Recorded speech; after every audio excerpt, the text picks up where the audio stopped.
itu kepada adiknya. Akhirnya adiknya juga digorok oleh yang besaran ini. Kemudian sampai kepada itu anak yang kecilan, dia tidak tahu bahwa daging yang sudah dimasak di atas kuali besar itu dinaiki oleh si anak ini, kuali tersebut jatuh.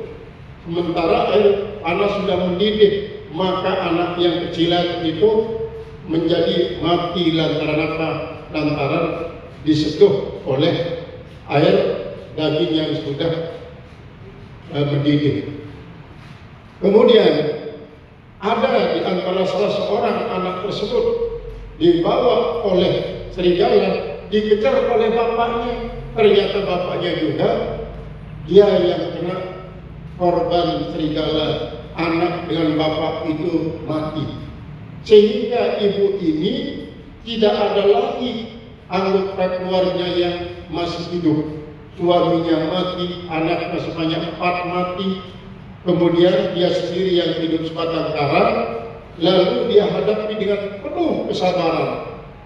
Maka untuk mewujudkan, membuktikan rasa kesendiriannya itu, dia pergi ke Mekah melakukan ibadah umrah, dan pada saat dia tawaf barulah disaksikan oleh orang banyak mukanya yang berseri-seri bagian bulan purnama, sehingga dikira oleh orang lain ibu ini adalah orang ibu yang sangat kaya, yang tidak pernah luput setiap hari daripada rames dan skincare.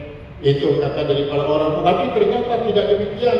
Ternyata adalah dia ditakdirkan menjadi seorang perempuan yang sabar. Nah, ini sebagai salah satu daripada bentuk fadilah yang dikaruniai oleh Allah Subhanahu wa taala terhadap orang-orang yang bersabar. Sehingga dengan demikian Allah sampai 75 kali mengungkapkan kesabaran ini dalam Al-Qur'an. Agar kita ini menjadi orang bersabar. Banyak itu yang sabar dari hal apa? Sabar dari itu dan ini. Nanti akan kelihatan nanti. Sehingga dari apa yang akan dibahas oleh beliau itu nanti, kita dapat melihat diri kita.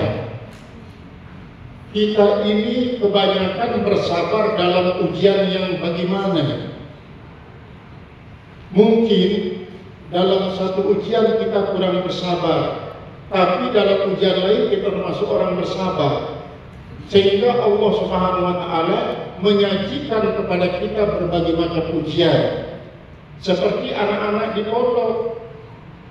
Anak-anak di pondok semuanya itu diberikan ujian sama. Nah, nanti ada anak-anak di pondok itu ternyata dia pintar memberikan jawaban dalam ilmu dahulu, sementara dalam ilmu yang lain kurang. Ada yang pintar dalam ilmu aruf, ilmu yang lain kurang. Ada yang pintar dalam ilmu hadis, ilmu yang lain kurang. Nah, inilah makna daripada banyak kita diberikan ujian oleh Allah Subhanahu wa taala, tetapi mana di antara ujian-ujian tersebut yang mampu kita hadapi dengan penuh kesabaran, sehingga kita tetap husnuzon kepada Allah. Jangan sampai mengatakan apa? Banyak sekali ujian yang diberikan kepada saya oleh Allah Subhanahu wa taala. Banyak sekali, belum habis itu datang lagi yang lain. Dan yang perlu kita sadari adalah yang namanya ujian itu tidak pernah datang satu. Pasti ada pasangannya. Pasti ada pasangannya. Karena seperti tadi, kalau dalam satu ujian ini dia tidak lulus, maka dia akan lulus pada yang kedua. Mungkin ditambah lagi dia yang ketiga. Mungkin pada ujian yang pertama tidak lulus, yang kedua ketiga dapat lulus. Nah, dengan cara kita mengingat semacam ini, oh ternyata ini maksud Allah Ta'ala. Dia tidak menginginkan saya gagal total dengan satu ujian, saya tidak mampu menghadapinya lalu gagal terus, tidak ada lagi. Jadi Allah Ta'ala ingin seperti tadi, kalau dia tidak lulus dalam ujian ini, ya lulus di tempat lain, ya lulus di tempat ini dan ini. Jadi banyaknya mata ujian adalah memberikan keuntungan kepada yang diuji.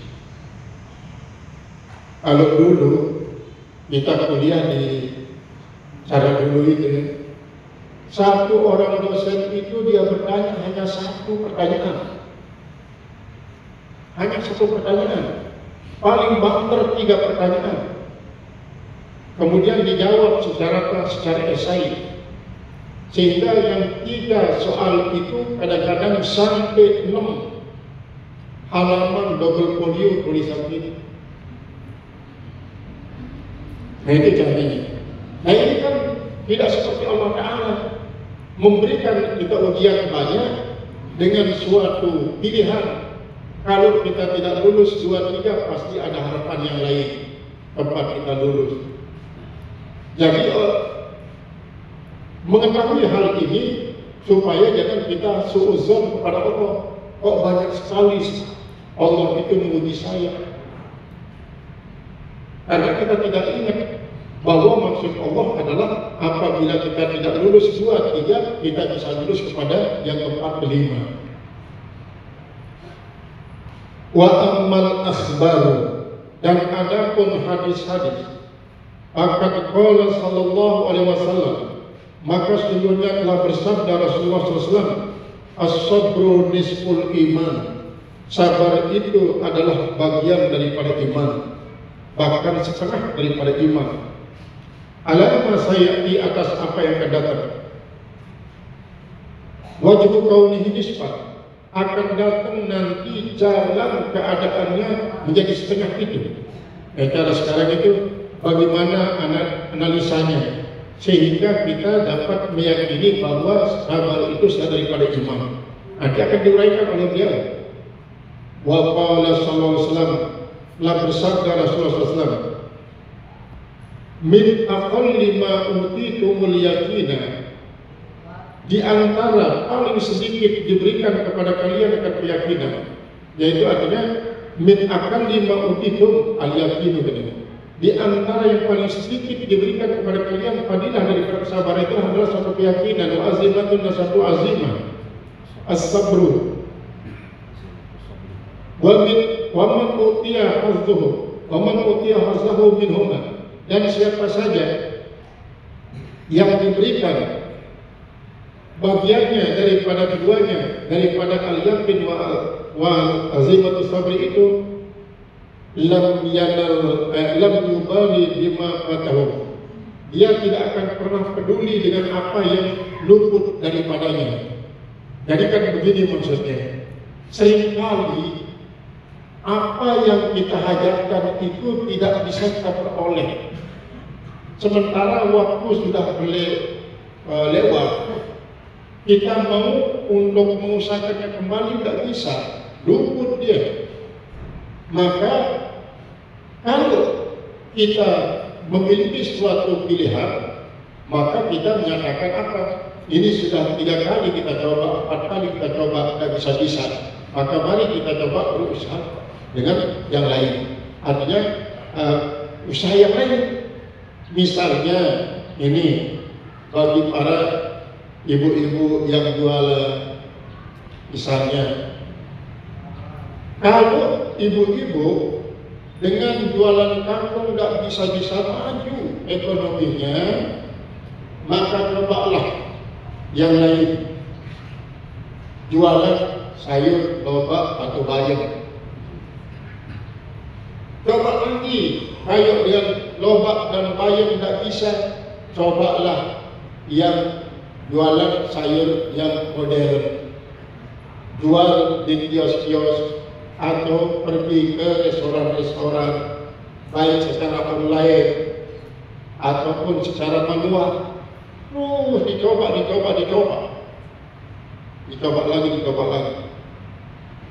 supaya tidak monoton, sehingga akan terjadilah suatu peningkatan.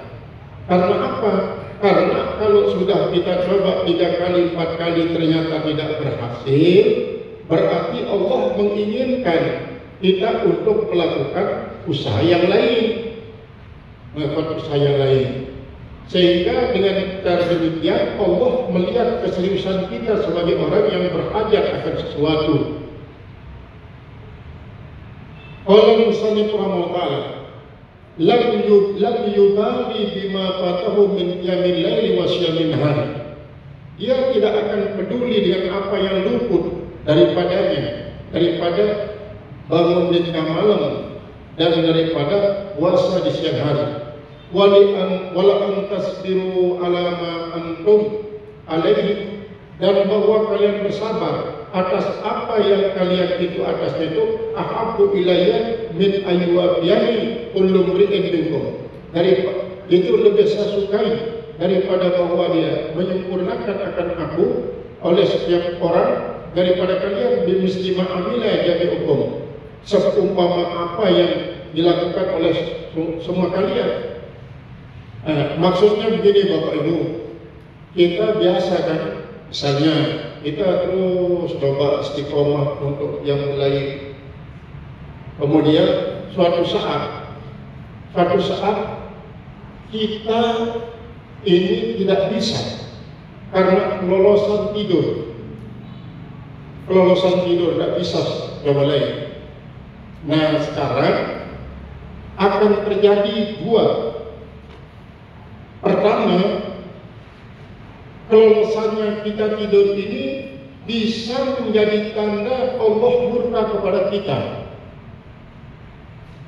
karena ada sesuatu yang kita lakukan tidak sesuai dengan kehendak Allah, maka dibiarkan kita tidur sampai subuh, tidak bangun tengah malam.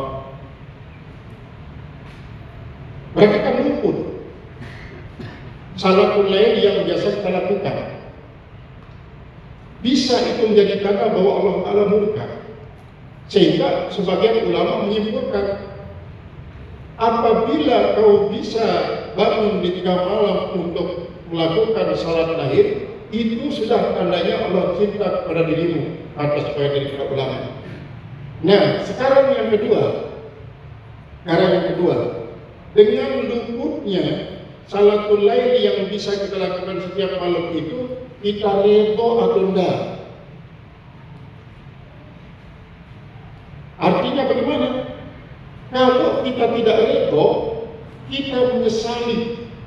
Kenapa saya tidak bangun tadi? Kenapa saya terlalu pulas tidur tadi? Bahkan sampai dia memarahi dirinya sebelum tidur itu tidak melakukan sesuatu yang membuat dia lelah. Akhirnya tidak bisa tidur, dia tidak bisa bangun. Nah, menyesali hal ini, maka samalah artinya dengan memarahi Allah. Karena hakikatnya Allah yang membuat kita itu sampai berdosa. Tetapi jangan setiap malam kelolosan terus. Ini sewaktu-waktu ternyata mungkin ini seperti bulan Maulid kemarin. Kadang-kadang jam 12, jam 1 kita pulang dari pengajian Maulid, nggak bisa bangun di tengah malam, tapi subuh baru bangun, masih untung bangun subuh, dapat salat awal waktu subuh.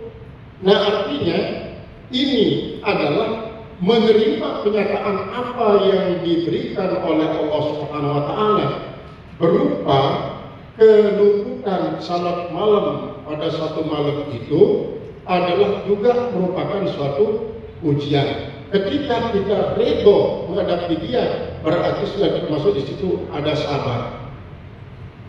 Nah, lalu buktikan apa? Buktikan keredaan kita dengan cara mengamalkan apa yang dikatakan oleh Syekh Syekh Abdul Qadir Al-Jailani, man fatahu qiyamul laili fal yu'addihi ma baina subhi wa zuhri. Siapa saja yang luput untuk qiyamul lail, maka hendaklah dia menghadapnya antara subuh dengan zuhur.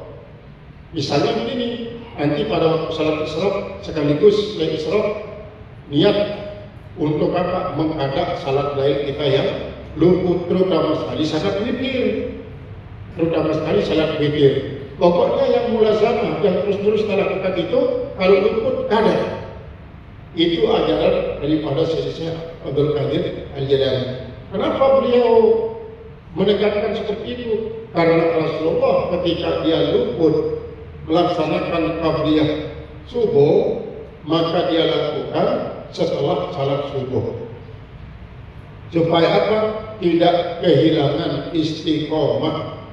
Karena kalau kita kehilangan istiqomah satu kali, mungkin ini lama-lama akan menjadi suatu kebiasaan, terus merasa tenang kehilangan istiqomah itu. Akhirnya kita sulit untuk membangun dia lagi. Kebiasaan itu sulit kita bangun keistiqomahan ini. Nah, oleh sebab itulah apa yang luput kita lakukan setelah kita istiqomah, maka tempel. Artinya ada.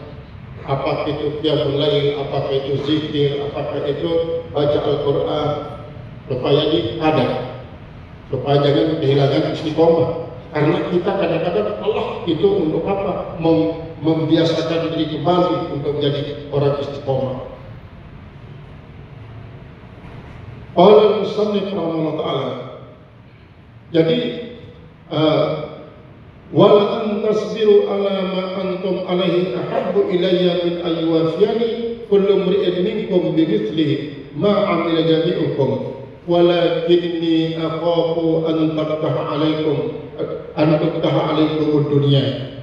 Yang saya takutkan, kata Allah, bahwa dibukakan atas kalian dunia ba'di, setelah saya, kata Rasulullah, setelah saya.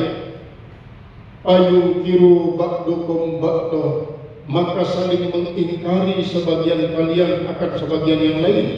Wa yungkirukum alus samai, lalu mengingkari kalian oleh penduduk langit. Indah zalika, ketika itu.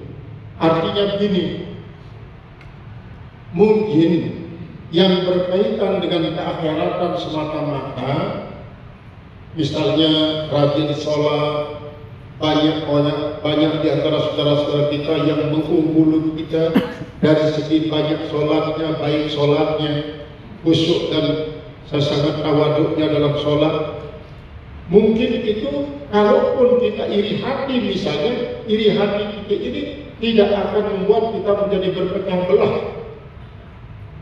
Tetapi kalau dunia yang membuat kita iri hati terhadap salah seorang, maka itu yang membuat kita saling mengingkari, lalu kadang-kadang saling memfitnah.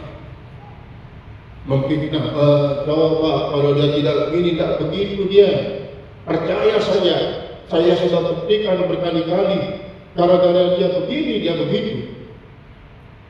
Ini kan tanda daripada apa? Adanya su'uzon, saling mengingkari. Sampailah kata-kata ini kepada orang yang kita anggap begini begitu itu, dia juga akan memberikan alasan. Dikira dia, kalau dia tidak begini, dia tidak begitu. Dia bisa mengukur orang dari dirinya sendiri. Terus terjadilah saling mengingkari, saling mengingkari. Nah, ini yang saya takutkan, kata Rasulullah SAW.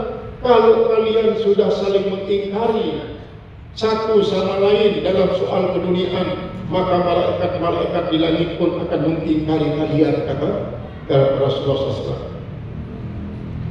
Paman sabara wahtasaba, dan siapa saja bersabar, wahtasaba, lalu dia itu mengadakan perhitungan dengan penuh keikhlasan, zafara bikamali tawabihi, niscaya pasti dia akan mendapatkan kemenangan dengan kesempurnaan pahalanya.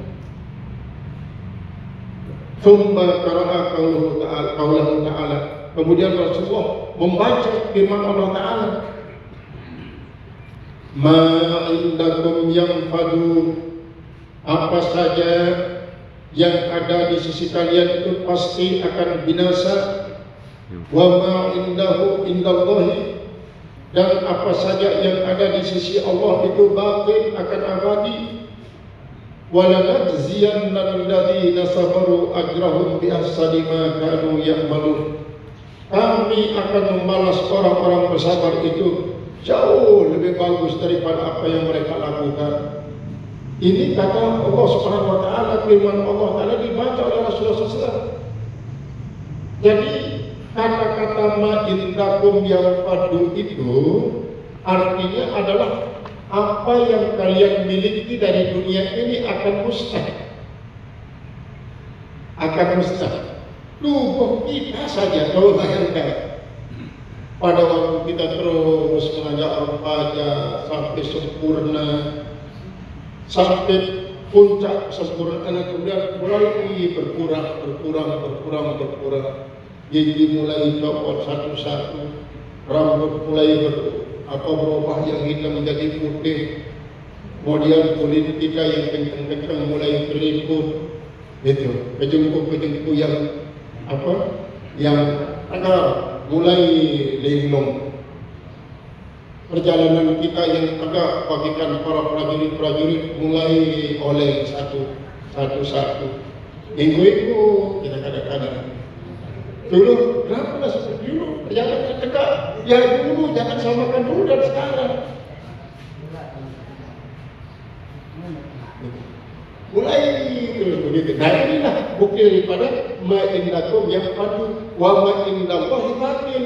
Ma indallahi batin ini adalah bukan saja zat Allah, sifat Allah yang maksudkan. Jadi apa yang kita lakukan daripada akhirat itu tidak saja batin, tapi akan berkembang semakin banyak.